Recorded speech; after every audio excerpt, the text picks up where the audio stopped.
আৰু এবাৰ খবৰ মাজুলীত চপৰা খহিছে ব্ৰহ্মপুত্ৰৰ গৰা কোটি টকীয়া প্ৰকল্পও ৰোধ কৰিব পৰা নাই খহনীয়া আমি আপোনালোকক দৃশ্যাংশ দেখুৱাইছো এদৰে কোটি টকা ব্যয় সাপেক্ষে যি আসলতে গৰা খহনীয়া ৰোধৰ ব্যৱস্থা কৰিছে সেই ব্যৱস্থা কোনো ধৰণে কাম দিয়া নাই আৰু চপৰে এদৰে নদীৰ গৰা খহিয়ে আছে কোটি টকীয়া প্ৰকল্পও ৰোধ কৰিব পৰা নাই খহনীয়া মাজুলীৰ ভকত চাপৰিত বিনিদ্ৰ ৰজনী কটাইছে ৰাইজে 1 আৰু 2 নম্বৰ পদুমনি অঞ্চলত বৃহৎ খহনীয়া ভৌগোলিক সুৰক্ষাৰ বাবদ কোটি টকা খৰচ কৰি ব্যৰ্থ ব্ৰহ্মপুত্ৰ বোৰ্ড পাৰ্কো পাইনেৰে খহনীয়া ৰোধৰ চেষ্টা কৰ্তৃপক্ষৰ খহনীয়া ৰোধ নকৰিলে কেইবা বিঘা ভূমি এটা ব্ৰহ্মপুত্ৰত যোৱাৰ আশংকা প্ৰকট হৈ উঠিছে 49 কোটি টকা ব্যয় সাপেক্ষে আসলতে যি খহনীয়া প্ৰতিৰোধী প্ৰকল্প তাত আসলতে নিৰ্মাণ কৰা হৈছিল সেই প্ৰকল্পও কোনো ধৰণৰ কাম দিয়া নাই চপৰে খহিছে গৰা আৰু বিনিদ্ৰ ৰজনী কটাবলগীয়া হৈছে মাজুলীবাসীয়ে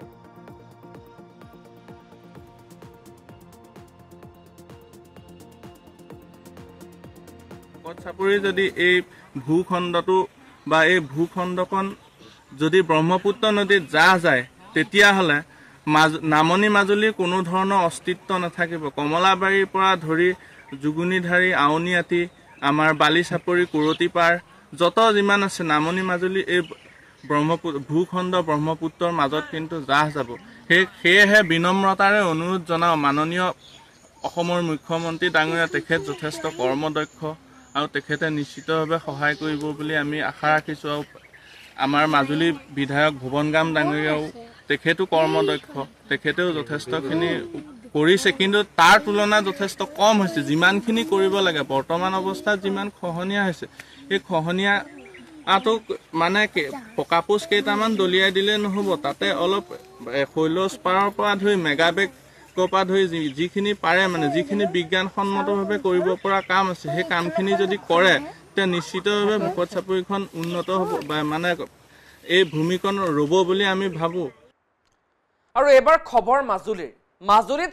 চপৰে খহিছে ব্ৰহ্মপুত্ৰৰ গৰা কোটি টকীয়া প্ৰকল্পও ৰোধ কৰিব পৰা নাই খহনীয়া আমি আপোনালোকক দৃশ্যাংশ দেখুৱাইছো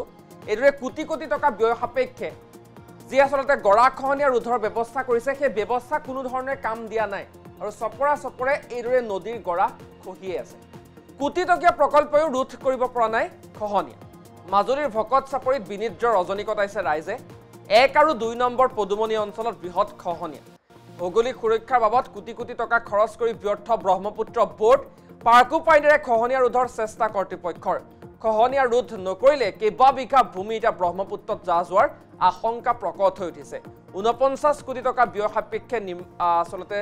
যি খহনীয়া প্ৰতিৰোধী প্ৰকল্প তাত আসলতে নিৰ্মাণ কৰা হৈছিল সেই প্ৰকল্পও কোনো ধৰণৰ কাম দিয়া নাই চপৰে খহিছে গৰা আৰু বিনিদ্ৰ ৰজনী কটাবলগীয়া হৈছে মাজুলীবাসীয়ে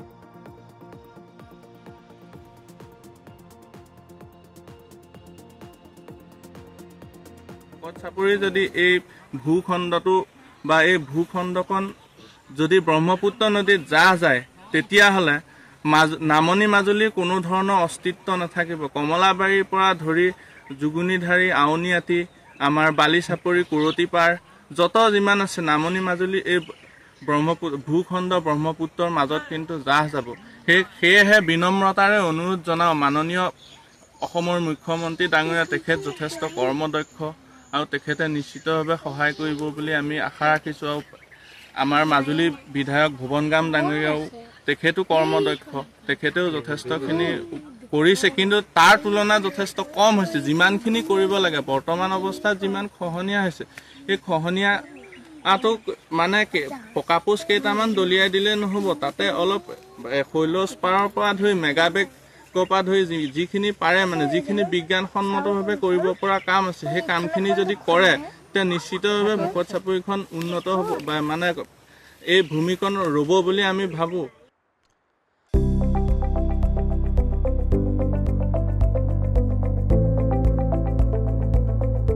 NB নিউজ সহজ সৰল ভাষাত নৱভাৰতৰ কথা